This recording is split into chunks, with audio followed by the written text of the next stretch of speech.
You're doing everything right, but the scale doesn't budge. We're going to talk about how the scale doesn't tell the whole story. So let's get to the bottom of it once and for all. It's going to be a good one. Grab your coffee. Let's get into it.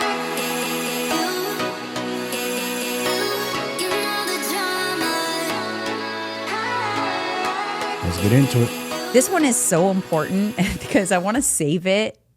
I want to save this episode and send it to my clients when I get the dreaded message. We need you to do something different because is the scale never going to move? Right. You know? Panic mode. They always go into panic mode because the scale's not moving. Yeah. Yeah. It's almost like I feel like I want to have my clients sign a disclaimer that they can't tell me that. You know what I mean? Like, listen, if I'm telling you you're progressing good, your fat is coming off, everything is doing good, you have to just listen. You have to trust me. That's it. Please, just trust me.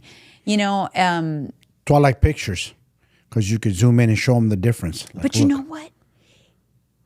It's not enough for some people. It's like there's a disconnect. Obsessed with that number. Like, I see it. You're right. My clothes doesn't fit anymore. I had to buy new clothes. Everybody's telling me. But the number on the scale, like, who cares about the number on the scale? They do. They're obsessed. Obsessed. Funny is women are obsessed with like that scale moving fast, and men are afraid of losing too much weight. They want this 200 plus and up club, type deal. Oh, I have pictures of myself when I was 115 pounds and pretty fluffy. And I'm, maybe 4 or 5 pounds heavier than that right now. And leaner. And more muscular. Way smaller. Like just not even muscular. Yeah, that, of course, because that's why, right? Because muscle, and people always say muscle weighs more than fat. Well, no. A pound of muscle equals a pound of fat. It's the same. A pound is a pound. What they mean to say is muscle takes up less space. So a pound of muscle takes up less space than a pound of fat. So you got a pound of muscle and you got like a pound of fat. You know? It takes up less space in your body. So if you lose 5 pounds of body fat, and if you lose 5 pounds of body fat, right, it's going to take up you're going to shrink down a lot more. Yep. Because body fat takes up more space. 5 pounds of body fat is a lot. And if you like a pound of muscle, if you put on a pound of muscle, the scale is going to increase, but your body's still going to look lean and toned. So true.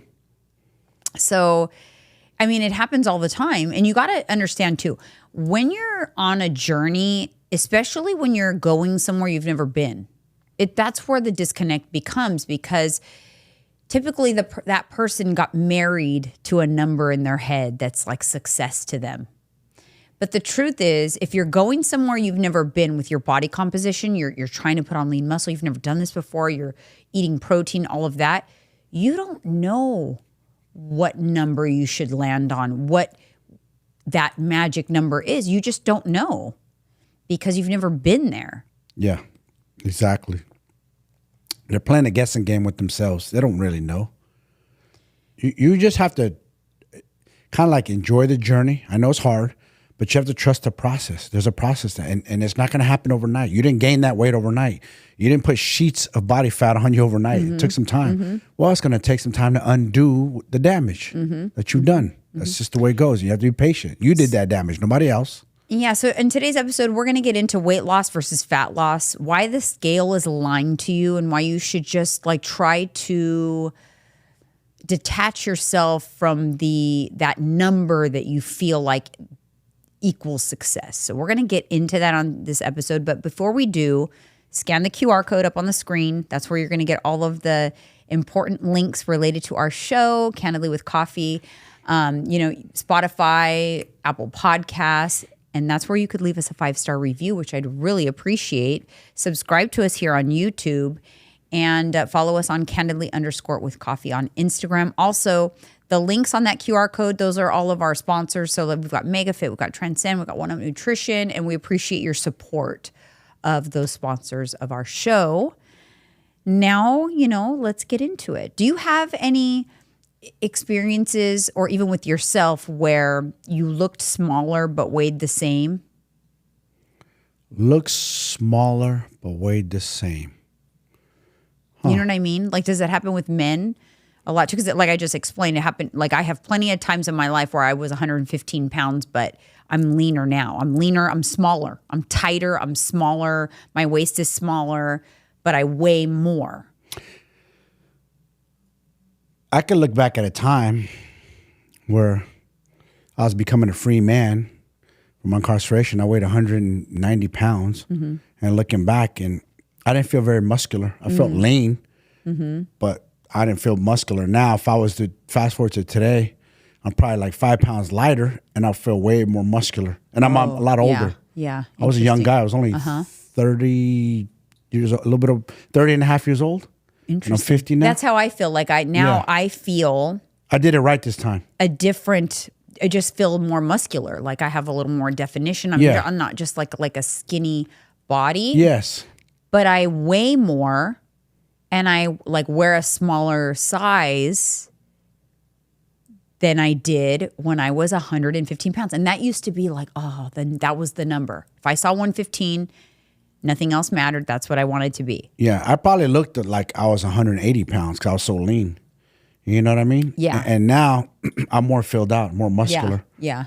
My muscle belly's the definition. Yeah. I probably look like I'm over 200 pounds. People never believe my weight. They're like, damn, you look like you're 200 plus. Interesting. And that's what guys like that, whereas girls like the lowest number. Yes.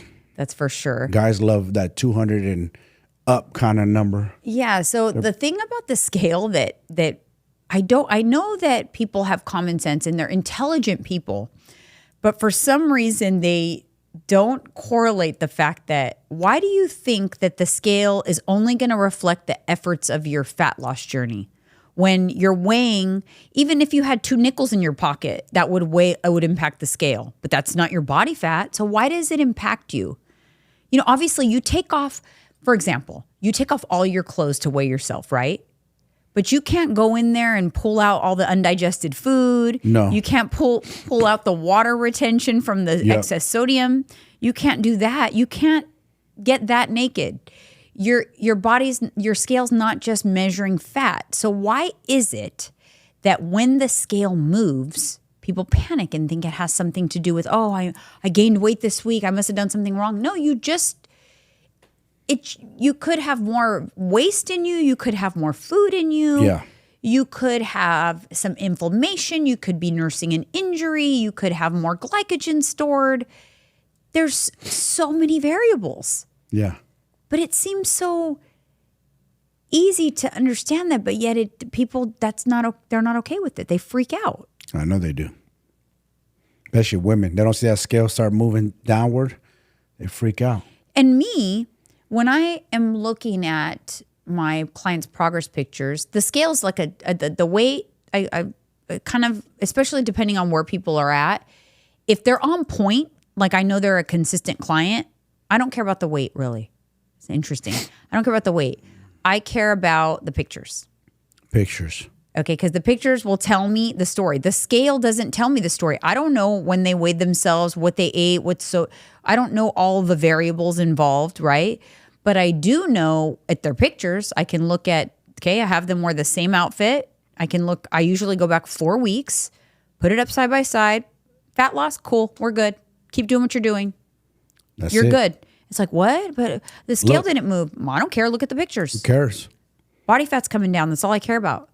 The scale is not going to tell the most accurate story. My eye on those pictures is even measurements are subjective. I don't like measurements. Sometimes you could be, so if the scale's not favorable because you're bloated, because of digestion, inflammation, it's going to reflect in your measurements too. You're holding excess water, you're bloated, the waist. It's like I had a client recently said, well, my waist actually measured heavier or more. Like I must have gained weight on my waist. And I'm like, you could have been bloated, gas. There's so many things that could impact the measurement of your waist. Look at the photos. I can see it's very clear. I'm good job. Keep going. You're good. And they're like, what? No, trust me. You're good. Look at the photo. It's fine. You could take a 130-pound skinny fat woman and you could take a 130-pound muscular lean woman. Same exact weight. But the one that's 130 pounds is straight training. She's not doing excessive cardio, targeting her protein. Totally different body. Again, my body was different when I was younger because I was one of those excessive cardio dudes. I'd kill myself every morning. 45 minutes of Stairmaster religiously. Level 10, 12, I'd be sweating. You know, or 30 minutes of jump rope or longer. Every morning religiously. I would do weights, yes, but I was burning off my gains. I was neglecting my... I didn't know it at the time. I didn't know any better. When you are focused on putting on lean muscle and really changing the appearance of your body, like the aesthetics of your body, and you're kind of like within maybe 10 pounds of like what you perceive to be your goal weight, which we talked about. We don't know what it is yet, but you perceive a certain number. When you're 10 pounds away or so from that number is going to feel like you're never going to get there. Yeah. Because it's like you're a little bit of lean muscle, a little bit of body fat loss, a little bit of lean muscle gain, a little bit of body fat loss. It's like this little push and pull, and the scale doesn't change. In terms of body composition, there's not a lot of change on the number because it's fractionally going up in lean muscle, fractionally going down in body fat. And for someone who's been on a long journey, who's always counted on the scale to pat them on the back and say, good job this week because you lost weight, that goes away and you don't know how to celebrate. How do I celebrate my efforts? Well, it feels fruitless. Yeah. Because you don't feel the minute changes that are in your body. It's so granular that it takes a while before there's enough to see and feel. That's why personally, I always even tell them, don't look at your last week's pictures, pull up today's and go back 4 weeks, 4-week look back period. Yeah. If you're looking at last week's pictures, it's a needle in a haystack. It's a needle in a haystack. That's it. Progress is not minuscule, that fast. Very little bit. So progress is very silent at this stage. When you're, I like to call it recomp. You hear that a lot, right? Recomp. It's like you're within striking distance from what you perceive to be your goal. You've come a long way, but now the scale like kind of slows down or stops for a while. At times, like 2 to 3 weeks, it'll kind of stay the same or go up 0.2, down 0.2. That does not mean you're not progressing if you're doing what you need to be doing. If you are working with a coach and they're telling you you're good, keep going, this is where you're losing body fat, we're on track, you have to trust the process because you want to speed things up. But speeding things up is not the answer. Yeah, doing fasting, excessive cardio, hitting the sauna. Don't do that. It's not the answer. The only time, like you hear people do that, right? Oh, they're doing extra cardio. They're cutting their calories more because they cutting out the carbs. They have a deadline. They're stepping on stage. You're not a competitor. I don't coach competitors. No, you're not a competitor. Chances are competitors are not listening to this podcast. So that's not you. You're not, do not chase like, let me tell you this. There's no like epiphany or like amazing pot of gold at that goal. In fact, you'll feel very anticlimactic there. You're going to kind of be like, now what? There's no reason to rush to it. That goal is lonely. You're right. It is. Because we've experienced it. I never competed. You competed, but I saw what happened to a lot of the people you competed with, and they all fell apart after the show. Yeah. They hit it so hard, stepped on stage, got their best body, whatever, best shape ever, and then after the show was over, they went and binged ate like till they couldn't move. Yeah. And then after that, if they didn't have another show lined up, then what? Then they just kept that runaway train got away it's from like them. they need something they need to focus on. What I think, and we're going to get into it, but because I'm going to give you some tips on things to focus on instead. But I also have a question. My question is, shoot it in the comments. If you had like two people in front of you presented to you, like say if I was your coach and I could present you, which one do you want? Do you want to be her? She's 110 pounds and kind of a little skinny fat, fluffy or whatever. Or do you want to be her? She has like, she's toned. She's got visible, like nice, nice shoulder caps. Yes. She's her back is nice and lean. Yep. No fluff, but she's 150 pounds. Which one do you pick? Are you okay with the 150 but that's what you want to look like? Or do you want the 110-pound fluffy person? Most people will say they'll look at the visual and go, "Oh, I want to look like her." Yes. Well, why do you lose sight of that when you step on the scale? Why do you lose sight of that? You forget. That's I want you true. to remember that. I want you to think of like these AI dolls in front of you. And every time you get mad that the scale didn't move, but your coach is saying you're on the right track, you know you're doing all the right things, you're strength training, you're eating protein, but you're mad at the scale. But who do you want to look like? Do you want the skinny, fat, flabby person, or do you want the one that weighs more and weighs probably more than you ever thought you'd ever be happy with, but has the look that you want? Ton of muscle. I'm gonna start vibrant, asking my strong. clients that. That's good. I'm like, okay, you want to speed things up? Okay, just want to make sure. Here's the avatar. Which one are we going for? We're going for skinny, fat, flabby. Okay, let's do it. Let's cut your calories this week, 200 calories down. I want you to do an hour cardio a day. Let's celebrate. Hard cardio a day. Let's that's do third it. mass and murder yourself. Do some HIIT. Do some HIIT, yeah. It's like, what do you want? You have to ask yourself, why are you chasing a number? People need to remember the goddamn book where it's shown as kids, the tortoise and the hare. Mm-hmm. Who won that race? Who's faster? Mm-hmm. We already know the hare is much faster than the tortoise.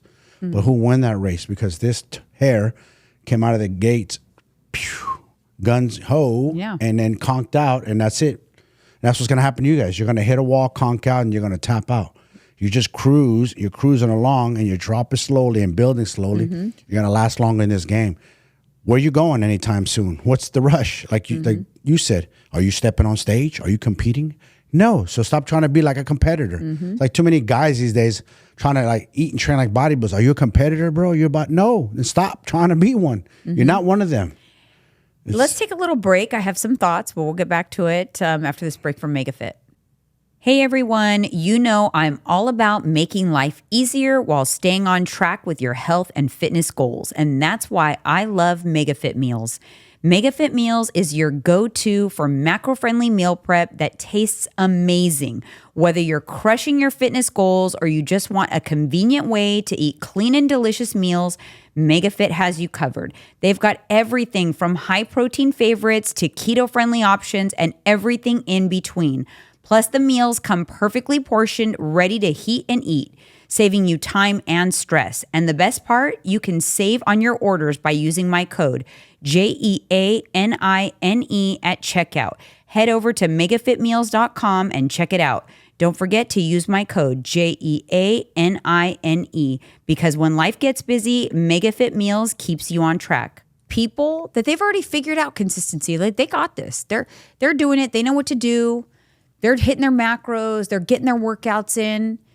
Those are the people that are the hardest to please. It's like the more they get, the more they want. And it's just not enough, to be honest. And so that's who I'm talking to. If you're struggling with like the scale kind of sticking and you're doing the work and you're mad that you feel stalled, I have news for you. You're doing an amazing job. You are in the 1%er group. Yes. That are consistent, that are getting the work done, and you're a high achiever, and that's why you're not happy. Because then there's the other side of the coin. You've got the other group of people. It's kind of like I coach two different groups of people. Then I've got the other group that they're just really struggling through the mindset stuff, can't get consistent enough. So this is not even a thought. No. Because we haven't even like ramped up to looking for results because we haven't even been able to get to consistency yet. So there's like two buckets of people. Yeah. But the bucket that I'm talking to, you are the overachievers. Like you guys are doing it. And that's why you're not satisfied, because you always will want more. And the people that are even chasing that number on the scale, even if I could give it to them in a gift wrap, like here as a gift, you're going to step on the scale tomorrow. It's going to be your goal weight. Guess what? They won't be happy. No. They'll always want more. Always. Then it'll be, oh, my skin, oh, my cellulite, oh, my this, you know? So then you have to kind of like look within, and you have to remember to like celebrate who you are. Like look in the mirror sometimes and be like, I look good. Like I did that shit. I look better than most of the people my age. Exactly. I look better than I did last year. Right. Like let's not always chase. People chase too goddamn much. Yeah, Always chase, let's chase, enjoy. chase. Chase everything. Yeah. Yeah. It's kind of like chasing addicts. a relationship, chasing money. You're chasing, always chase. Stop chasing. It's okay to want more. Yes. But it's also okay to stop sometimes and think, God, I've come a long way. Like I gotta like just take this moment in. That's feel it. really good. You know, some of my clients, they're good. They're good at that. Like every once in a while, like, you know, it's who they are. They're kind of overachievers. They always want more or whatever. And so they lose sight of how far they've come. And then they'll come around and be like, dang, look, I just came across this and I have done a lot. Like I've really transformed. And I'm just like, hallelujah. They're seeing the light, but it'll be brief. They'll go back to who they are as people. But that's what makes them successful too. I'm not negating. You talk about the A-type personality? Those types of people is what makes them successful. They are always hungry for more. They are never content. It's not a bad thing. But I also it's important to understand that this number on the scale, it's your arch nemesis. You're never going to be happy with it. It's just like, I don't know if it's embedded in us from when we're children. I don't know where it comes from, but there is just like this scale obsession. I know. I try to stay off the scale, to be honest. I try to. Isn't it more peaceful? Not being on the scale all the time? If I know I'm doing what I need to be doing, like I know I'm not overdoing it, so there's no reason for me to weigh in. Yeah. When I'm doing what I need, I'm in maintenance. I'm not trying to cheat the game. I'm not trying to see what I can get away with. I'm not trying to measure my efforts by the scale. I'm just kind of cruising. And I prefer to stay off the scale. Now, when I am actively pursuing a goal, like if I enter into a cut or something, maybe I'll do a little cut for summer. I haven't cut in a while. I'll weigh myself against a great tool. And I need my clients to do that, you know, for me to be able to see how they're doing. But it's not something that should be a forever part of your life necessarily if it's something that messes with you. Yeah. If it derails you, if it owns you, then we got to figure something else out. I think that's why people quit. Yeah. They give up because that thing ain't not moving. Yeah. And all of a sudden they're like, I just quit. Why would you quit though? Yeah. Think about money. Money's currency. Currency is like water, needs to flow. Just keep flowing. Yeah. You Because quit. is quitting going to do anything? Nothing. It's gonna, You do nothing. It does absolutely nothing. It's going to get you in a worse position later on. Because then now you're like, F it, I quit. Then you're going to go back to old behavior, start eating. And the weight that you did manage to lose, even though it was slow, you weren't happy with it. It was too slow, so I quit. Let me just gain it all back. And then some. What is the like fury? I know. That's what I'm saying. It's more mind. We're really training your damn mind. Yeah. Not training you. Listen, it's funny because, you know, when we kind of repackaged our program, I don't know, a little over a year ago, we changed the name to Esco Elite Mindset. And every day I think to myself, that was the perfect name for this program. It's so much, it's not so much macros fitness. That's the easy part. No. But it is getting the people to work through those demons. The scale is a demon. Yes. Traumas, whatever traumas held you back in life, you have to work through those traumas. Food, whatever relationship you have with food, thinking like, oh, this is bad, that's bad. Like we spoke in the past, like people think bread or this or that. They demonize certain foods. No. Yeah. Nothing's off the table with us, but we got to work through your traumas first. So the scale is just like a small data point. You got to have multiple little things that you turn to measure progress. For one, photos, how your clothes feel, Yep. the scale, how your consistency has been. Are you hitting the marks? Are you eating your protein?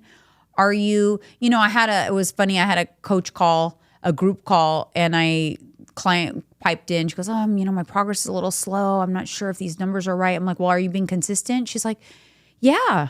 I was like, even through the weekend? She's like, well, kinda. I'm like, kinda doesn't cut it. Kinda. Right there, you already fibbed. Kinda. No, you're not. Let's call it what it is. It's like if your question is, gosh, I'm not getting progress. Are my numbers right? But your answer is, I'm kinda being consistent. Your numbers are probably right. You're just not following them. And we'll only know if your numbers are not right if you actually follow them and they don't work. Yep. But people sometimes assume, are my numbers wrong, but they haven't followed them yet. You don't know. And listen, if you have a phone number and you dial it, you don't know if you remember the right number unless the right person picks up the phone or not, right? That's it. If the right person picks up the phone, you got the right number. It's the same kind of concept. You can't cheat the game. No. You can't cheat It the game. all comes back to numbers. The math ain't mathing. You can't fool nobody. And again, people, they fib a lot. They don't want to be held 100% accountable. So say, oh, yeah, I'm doing it. Are you? On the weekends, you're 100% all the way in? You didn't eat out? You haven't stepped outside your calories at all? You haven't overdrafted? Yeah. You know what I've done before to myself when I think, for myself personally? Because listen, I'm not harping on anybody personally here because I've done all these things. Guilty. Yes. Guilty about the scale. Same here. Guilty about fibbing. Guilty about not holding myself accountable. Guilty. One time I thought to myself, I remember specifically looking at myself in the mirror. I had stepped on the scale. It was not favorable. Feel like I'm on track, kinda. And I'm like, you need to start holding yourself accountable to the little things you're doing. And because it's adding up. It's adding up enough to where you always feel like you're spinning your wheels. So I remember I spent time really paying attention to the things that in a day that I'm probably eating that I'm not tracking. And it came up to maybe 200-ish calories a day, 250. Okay, so right there, what's 250 times 7? No. I'm sorry. 250 times 6. 50 is another 300, 1,500 calories. Okay, so that's 1,500. Yes. That's 6 days a week. Then on Saturday, the Weekend Warrior would come out and I would maybe consume 2,000 calories extra. So what did you say, 1,500? Yes. Plus 2,000? There's the pound that I'm expecting. 3,500. You see, it's a numbers game. There's the pound that I'm expecting to see on the scale. Yep. It's in my mouth. But I thought I did everything right. Did you? And that's just listen, the 250 that I'm talking about. That's lightweight. That's giving myself 40 grams of nut butter instead of 32. That's not tracking my fiber gummies plus my melatonin gummies. That's another 50. Not every time I walk by the fridge, a handful of strawberries.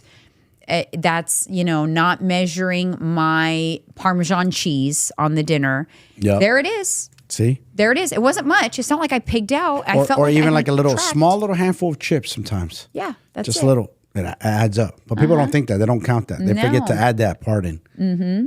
Yeah. Oh, really? You didn't go to the pantry? You didn't? So piece of seeds, candies, 170 calories they guesstimate. You know? Little things like that. It does. Quick. It does. It does add up. Well, anyways. And they say Americans overeat by 1,000 calories per day. I think more. I don't think they're right on that. No, I honestly think it's more. The way they're rapidly, how they're gaining weight, and the obesity is just going exploding through the roof. And all of a sudden, we grew up. I mean, men and women are just larger than life these days. All right, you guys. Well, you know us. We can, when we're passionate about a topic, kind of go off on a tangent a little bit. Yeah. But what I do want to say before we wrap this episode up is, in terms of the scale, if you can handle it, you have thick skin, the scale is amazing data. Okay, it's amazing data. I'm not saying that it's not great data as long as you don't get emotionally attached to the fluctuations in the number. So it can be difficult because sometimes I want the data from a client, but not at the expense of me having to counsel them out of a meltdown over the fluctuation. So sometimes I'm like, listen, just stay off the scale. Let me look at your pictures. Yeah. Because it's a lot of it's a lot on them. It's a lot on me. So everybody's different. So I'm not going to sit here and say, don't step on the scale or step on the scale or once a week or every day, because guess what? Everybody's different. Everybody's relationship with the scale is different. So you have to pick what works best for you. But I urge you not to get emotionally attached to a goal weight, especially if you're on a journey that you've never been on, because you really don't know what that is. No. Okay? Chase a goal vision in the mirror. Chase a goal image that you've created that you want to become. I want to be able to wear that bikini and have a visible abdominal wall or something. I want to have shoulder caps where it shows some tone. Yeah. Chase those kind of things because you don't know what scale number will land, where your scale will land when you have those things. And that's really what you're going for, right? You're not going to walk around with your weight tattooed on your arm. Like, guess what, guys? Hit my goal weight. No, but you'll walk around with a nice strapless top showing off the shoulders. Yes. So let's stop obsessing over the scale. Track your progress with photos. Wear the same outfit in the same angles, in the same lighting, at the same time of day, once a month is enough. Once a month. And track your progress that way. Look for change. And then if you see change, don't then say, yeah, but the scale. No, you see change, your clothes fit's different. You're on the right track. You're doing the right thing. Exactly. Pay attention to other things too. How do you feel? How's your energy? How does your clothes fit? How's your mood? Do you just feel better? Are you happier more often? Are you sleeping better? That's the biofeedback that's going to happen when you're on a health journey. Set different goals besides the scale. Set strength-based goals. Like I said, set aesthetic goals, things you're looking for. I know like there are certain times when I like when I could see my shoulder cap. I like when I flex and you see the bicep vein, like random things. But I kind of focus on looking for those things rather than the scale, because the scale doesn't tell the whole story. No, it does not. So on next week's episode, we're exploring the growing sobriety trend and why more people in midlife are ditching alcohol to feel better and live longer. We'll see you on the next episode. See ya.